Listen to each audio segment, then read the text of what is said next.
is that every time a document comes out, every time something changes, every time something happens, we have some type of unfortunate detrimental effect to the wonderful village we all live in. If you take a look around you, you see the beautiful homes, you see the wonderful people, you see the people who make this village what it is. And this project has, right from the beginning, while we have never said in any way, shape, or form that we are against development at Belmont Park, this particular project has come out time and time again with issues that will somehow form and do something to ruin and destroy someone's quality of life in this great village. We have, as you can see, this is Floral Park. We are the largest neighbor to Belmont Park. Our border, as you can see right behind me, what you see behind me is the parking lot, the north parking lot that someday, if this project goes through as is, will be filled with cars. You will see, what you can see off in the distance, just directly to my left and your right, is where the new train station is going. Right over here is a roadway that leads all the way through the back roads and behind many, many houses in our community. Our biggest issues here have always been the same since this project started. Of course, the first one is safety.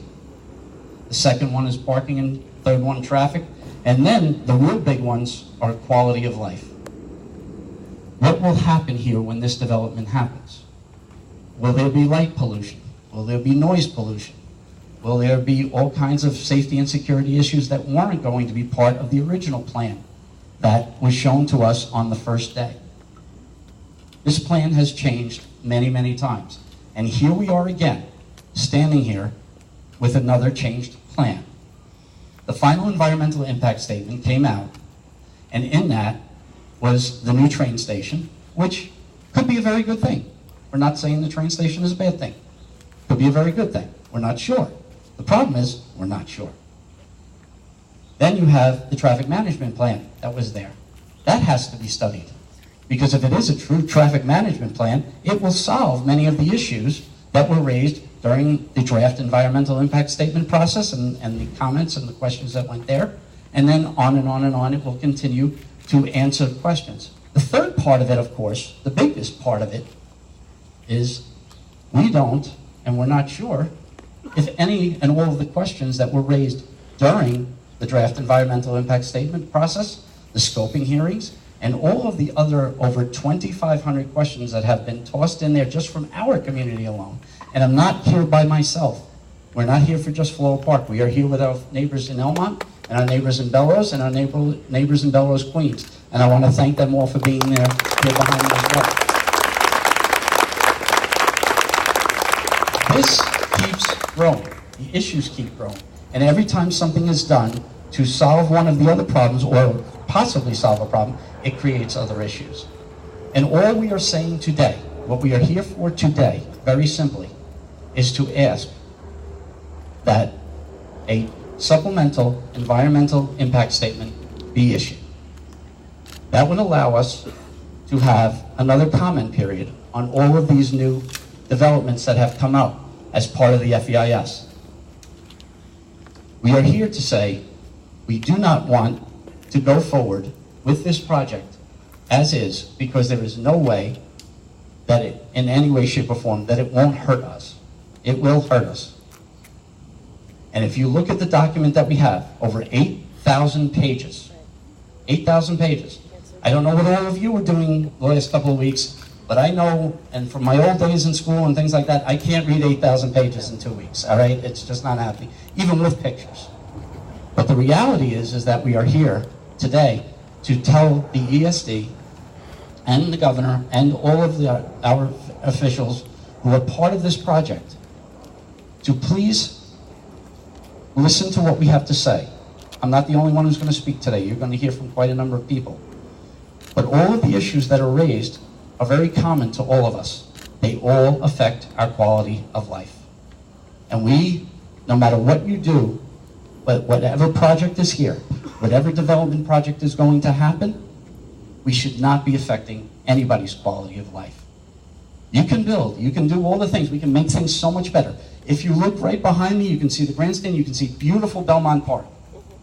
We want to keep Belmont Park as beautiful as it is and only make that better. And you know what? Part of this development project could make it better. But the reality is while you're doing that to make that better, it shouldn't affect the person living in this house and that house and all of these other houses along the way here.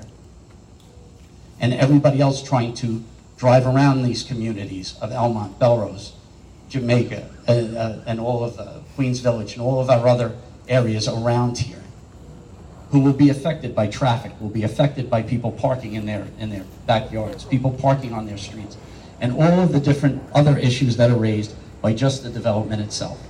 So again, we are asking for not only to take a look at these issues again, but make it a formal process where everybody can comment, where the issues, real issues can be raised, real issues can be looked at, and real solutions, if this project is going ahead, and it's a big if, real solutions can be had. So with that, I want to introduce some of the people who have been here helping us all through this process. And I'm very grateful for their help because they've been with us every step of the way. Unfortunately, he was on his way here. He did get stuck at the Rules Committee meeting because the Nassau County Legislature did have a meeting today.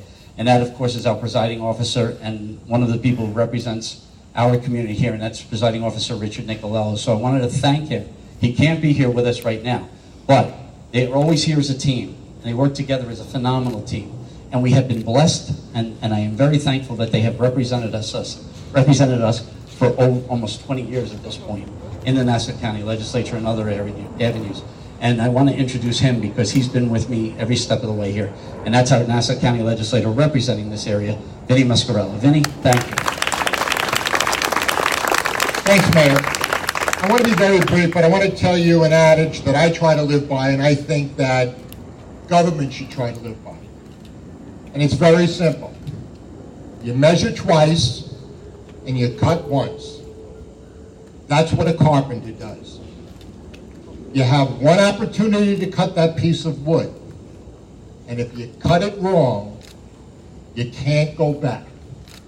All we are asking here today is the following, is to look at this plan, to go over it again, to make sure that this development is done properly.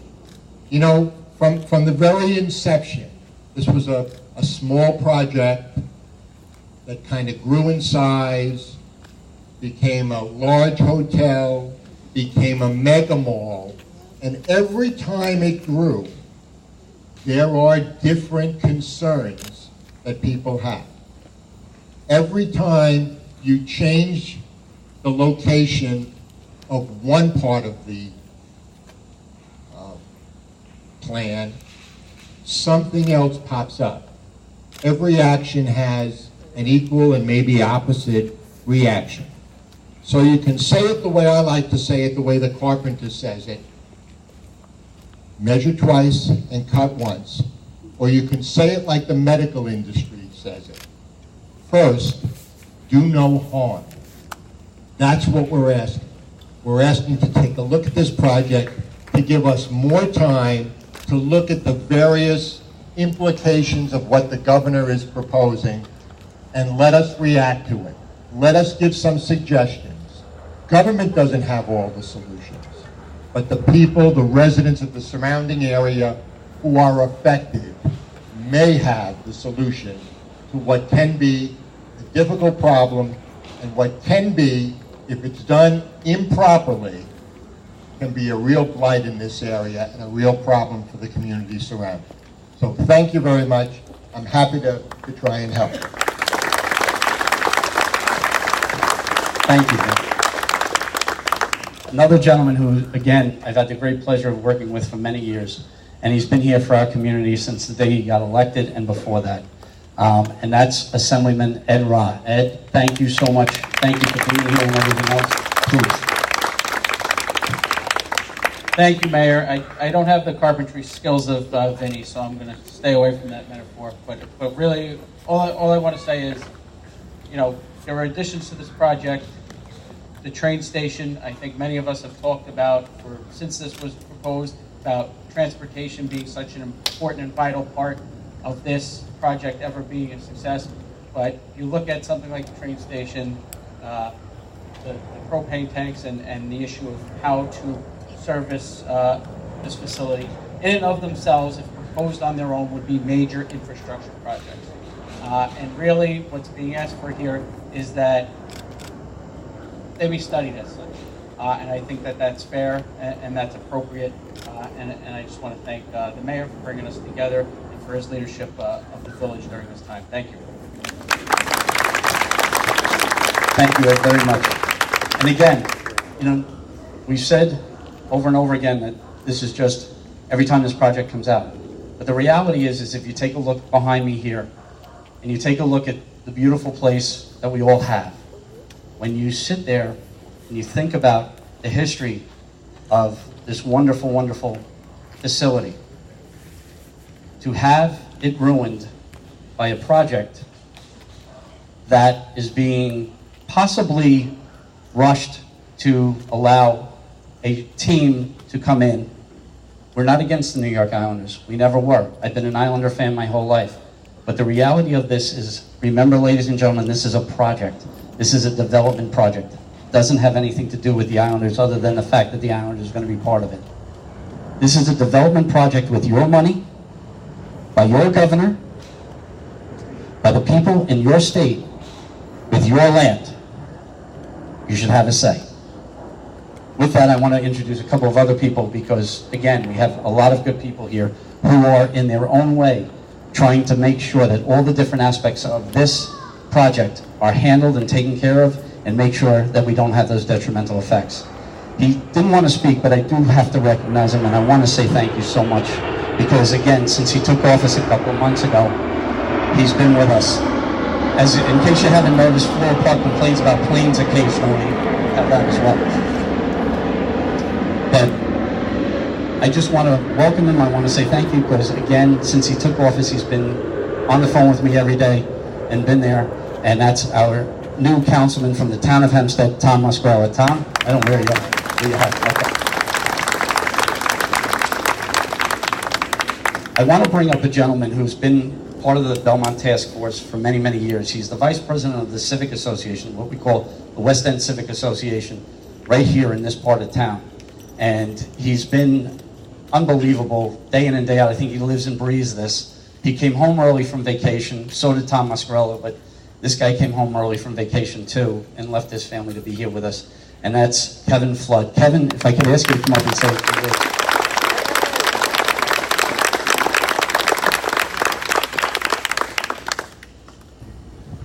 Good evening. As Dominic said, my name is Kevin Flood. I'm the Vice President of the West End Civic Association of Floral Park. And that, for those of you who don't know, the West End of the village shares the most extensive border with Belmont Park campus, more than any other community that surrounds Belmont Park. We are home to over 3,000 residents and host the Floral Park Belrose School, which houses close to 1,000 elementary school children from the Belrose Terrace, Belrose Village, and Floral Park communities. Because of this, the West End has a very vested interest in any ongoing and future developments within the Belmont Park facility. The West End has been actively involved and extremely vocal since the announcement of the RFP by the Empire State Development Corp in summer of 2017. When this project was first announced, our stance was cautiously optimistic for a project we felt could secure Belmont Park for another 100 years. But since then, the project has changed dramatically, forcing many of the detrimental impacts associated with the project immediately next to our homes and our schools. We strenuously voiced our concerns prior to, during the scope of the hearings, and at the DEA's public comment periods. Yet, to our dismay, not only were many of our concerns not addressed, the project continued to grow more substantially with no acceptable resolutions. The West End had asked the ESD for a meeting to discuss these very serious and legitimate concerns, yet no meeting was ever scheduled. This would have been very helpful and productive prior to the release of the FEIS. Now, to put that in context, as was said before, the FEIS is over 8,000 pages long, and to give our residents such a short period of time to read, contemplate, and comment on such a voluminous document is borderline neglect. If the FEIS changed slightly from the DEIS, I could understand a shorter review period. But this FEIS has changed so significantly from the DEIS, it is impossible for us to understand the final project and what its impacts will be on our community. And this is why we are asking the ESD and the developers to issue a supplemental EIS so that we can have the proper amount of time to review and comment on the document. We are also asking the ESD board to get affirmative sign-off from all the affected communities that their concerns have been successfully mitigated prior to the acceptance of the FEIS. And lastly, I want to thank the elected officials and community members who are standing in support with us tonight. Although there seems to be some sort of divide and conquer tactics that are being displayed in order to push this project through at our expense, what I can tell you is that the communities surrounding Belmont Park are more united and more determined than ever before. I, along with many others standing behind me, have come to know many great civic leaders in our neighboring communities and have had an opportunity to work with them closely relating to this project. And together, we will never stop protecting our homes, our families, our children, and our suburban quality of life that we have worked so hard to enjoy. Thank you.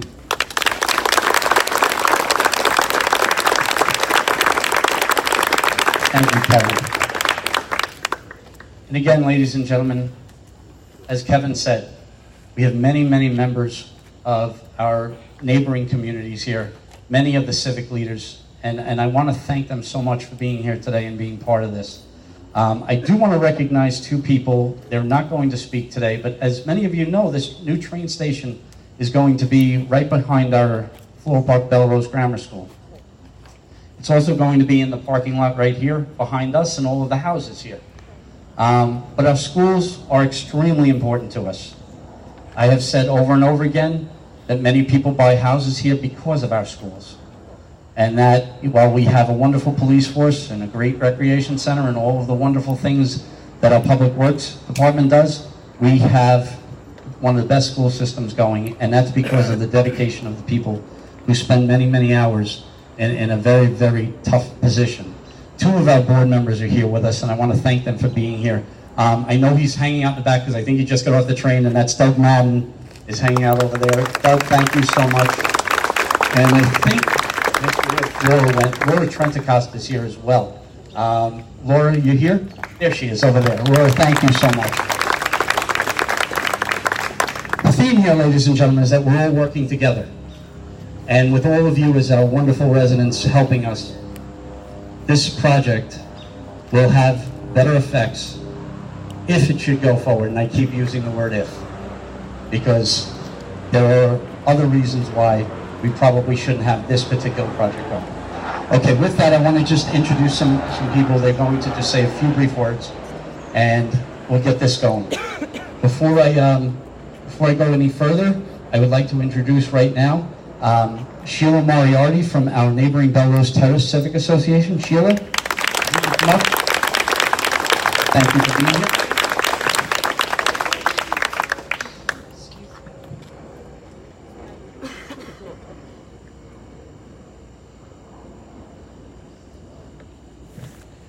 The Belrose Terrace Civic Association would like to thank the Village of Floral Park Mayor and trustees for taking the initiative and calling out the Empire State Development Corp.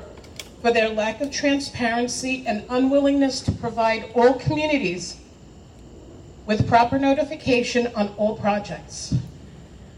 The Empire State Development Corp. has been adding projects even after the final environmental impact study has been submitted. They are now trying to piggyback new projects without the proper environmental review. In regards to the Belrose Terrace train station, AKA Belmont Station, there was a failure on the part of the ESDC to reach out to all community members. We are almost 3,000 people, but they only invited 10. Sorry. We deserve a real sit-down meeting with all project managers at a time when working people are home with advance notice. You do not have the right to rush this process through. To the town of Hempstead, we need your help. We need your support. Please reach out to us. Yes, Belrose Terrace is part of Nassau County. Transparency, proper notification, environmental review, and information for the elderly, the hearing impaired, the visually impaired. Not everyone has access to a library. Not everyone reads the newspaper, and not everyone can afford to watch TV. You need to do better. Thank you. Thank you.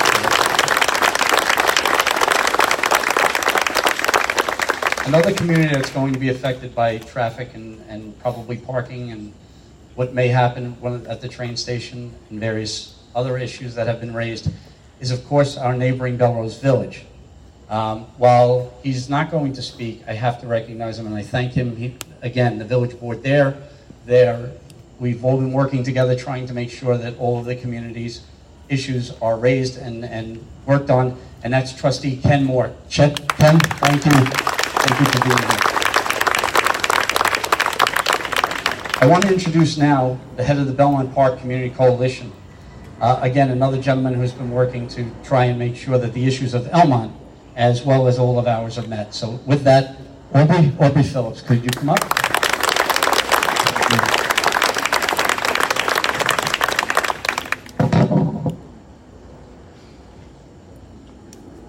Good afternoon, all. The Belmont Park Community Coalition applauds the mayor and our neighbors in Floral Park and Belrose Terrace for calling out this egregious breach of process and failure to listen to our communities.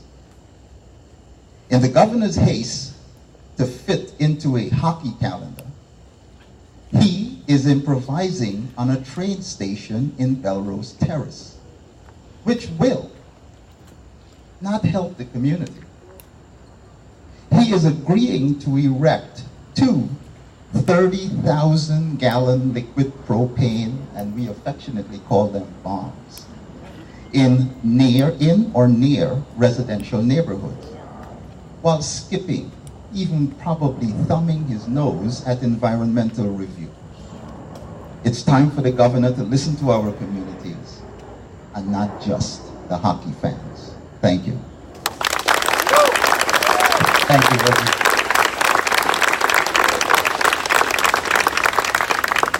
And now a lady I've known for a very long time, and a lady who I know speaks her mind, but she's worked very hard on this project. And from the Elmont Parkhurst Civic, I'd like to introduce Cheryl Lee. Cheryl?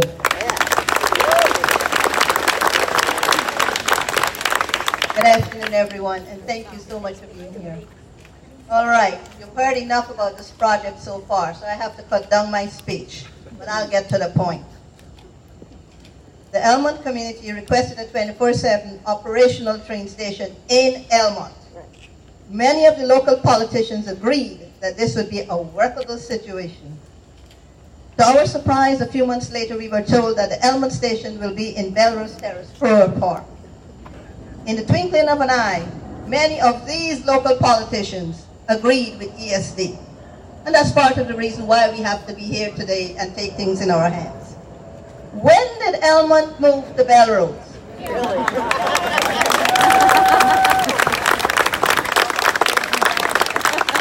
This idea is an inconvenience to both communities. Belrose Terrace has its own train station, a hidden gem to serve their community. What about Elmont? This surprise move was not discussed with the communities who would be impacted. This action shows a lack of transparency. Currently, most of the Elmont residents who travel by the LIRR use Rosedale, Valley Stream, and Queens Village. They have established a routine. Get up early, drop kids off to the babysitter in their community on their way to the train station. Why will they go to Belrose Terrace? That is not in their interest. In addition, we were never informed about the proposed plan for the two 30,000-gallon propane tanks on Lot B. That's right within the shadows of our there. We are a majority-minority community. Is anyone thinking about our safety? No. Our lives matter. These actions display lack of transparency and a manipulation of plans to satisfy a rush agenda that would have a negative impact on our quality of life and the environment. This does not justify Section 16 of the Urban Development Corporation Act, which is supposed to put community concerns first. Thank you for your time. Thank you, Cheryl. I also want to introduce Joyce Stowe, who's standing in the back here from Belmont. Joyce has been here with us and working very diligently over the time. Would you like to say a few words? Sharon Lee, who is the president of Parker Civic, president of Tudor Manor Civic, she said all that I really wanted to say. So, without further ado, we are here to protest. Hold a minute. This project is like putting lipstick on a pig. Okay, so Sharon is very outspoken about the project, and so am I. So whatever word she said, I concur. Thank you very much. Thank you, Joyce. I told you Cheryl speaks her mind. With that, at this point, and again, I've been bouncing back and forth because it keeps, this project and the effects keep growing. So my point with doing that is you can see Elmont has issues, Belrose has issues, and Belrose Queens has issues. And I want to thank him for being here. You've probably seen some of the things he's written in local papers and on this issue and things like that, or on social media, but the head of the Belrose Commonwealth Civic Association, which represents the Queens area, is Richard Hellenbrecht. And Rich, thank you for being here. Thank you, Mr. Mayor. Good evening, everyone. It's truly an honor to be here tonight in Floral Park, my favorite next-door neighbor town. I'm pleased to be here with several members of the board of Belrose Commonwealth Civic Association. I first got involved in this project because I was very concerned about traffic. Commonwealth Boulevard, as you know, is the road that's going to serve most of people going to that park if it ever gets built. And Commonwealth Boulevard right now is a dead stop almost any time prior to and after the times of the games and other events at the arena. As I started looking at everything in the project, it appears that there's been a number of mistakes right from the very beginning. First of all, not making the Coliseum the right size so that they could have had the Islanders stay at the Coliseum. That's a huge mistake. Initially, they came in with a 25-story hotel right here in beautiful Elmont, which is absolutely ridiculous. It would tower over even the medical center in Nassau County. Many, many mistakes were made. I think the latest mistake is placing this railroad station over here in Belrose Terrace, and I've been working closely with the people in Belrose Terrace as well. We're very concerned about that. With everything, I don't think that there's been anything that's going to take one single car off the road. So I think that's another mistake. From what was mentioned by the Long Island Railroad representative the other day, this station, if it gets built, is going to service Hempstead line, not the main line. What good is it going to do trying to get cars off the road if they're only going to go as far east as Hempstead? That just doesn't make any sense. Anybody from out east is going to have to go back to Jamaica anyway and come here. So I think there's a lot of mistakes. I think there's a long way to go. I absolutely agree with the need for an additional review of the EIS and make it an SEIS, and we really have to do it. We have to take our time with it, and we have to force the governor to go along with that on Empire State Development. Thank you all for being here. Keep the fight up, and we will win. Thank you. Thank you so very much. I want to just bring up the last gentleman who's here from the Cambria Heights Civic Association. He came, and again, we're all trying to work together to make sure that what we do doesn't affect, and what I'm asking for doesn't affect detrimentally another community. And those are the things that it's really great that we're all here together and we continue to work together. With that, Brian Block, could you come up? Brian, thank you. Thank you. Good evening, everyone. Good evening.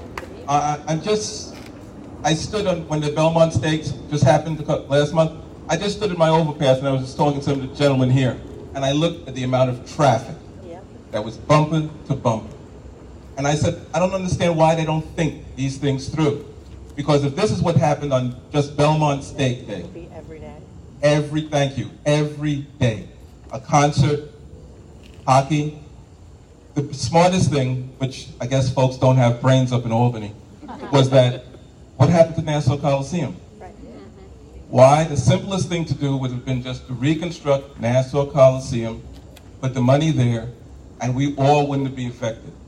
Floral Park, Belrose, Cambria Heights, we're all affected. This is not a Nassau problem, it's not a Republican problem, it's a Democrat, it's all of our problems. We are all going to be affected by this, the propane gas and the traffic, our quality of life. I'm looking at these beautiful homes here. When this comes to, if it comes to fruition, what's going to happen to these beautiful homes here, ladies and gentlemen? They'll be destroyed. They're talking about, Mike Weisberg came to my civic meeting. He's from Belrose. When he showed up, the speaker from ESD said that the parking lot was going to handle the amount of traffic. That's a joke. It's going to be in our streets. They're going to be using MapQuest and Wave to come through these communities, come through my community, and all of us are going to be affected by this project. This has to be rethought, has to be reviewed again, and I'm just here to support all of you because what's your problem is my problem, what's everyone's problem. And once again, I don't understand why Nassau Coliseum could not have been renovated, and the traffic, this is what I keep talking about. We were not properly informed, and I'm going to continue to say that. Mike, you were there, and it's just tragedy what's going to happen with what they're proposing. Yes. I'm not in favor of it. I'm here representing my community. I'm here to stand with all of you as much as I can. So thank you very much. Have a blessed evening. Brian, thank you so much. And then finally, I just want to introduce him because he's over here. He's not saying anything. He's just standing there quietly. And I want to thank him for being here. And that's Bob Barker from the Locust Wood Civic Association. Bob, thank you. Thank you for coming. That about wraps it up for all of us here. I want to, again, thank you all so much for coming out here and being here tonight. It means a lot. It means a lot that we all stick together. More importantly, I want to thank the members of the press for being here. Thank you. I have been able to work with each and every one of you, and we have worked on this project and others, but thank you so much for everything that you do and all the things that you make happen for all of us here and getting the word out for us. And with that, again, I want to thank all of our guests here who are working day in and day out to make sure that whatever happens with this project, nobody has to live with any negative effects. Let's keep it up. Let's keep up the fight. Thank you. I will open it up to questions if anybody has any that we can answer. So, Mayor, if there is not an extension to the final environmental impact statement, is the village considering a lawsuit? the village is considering a number of options. Legal action is one of them. Just two questions.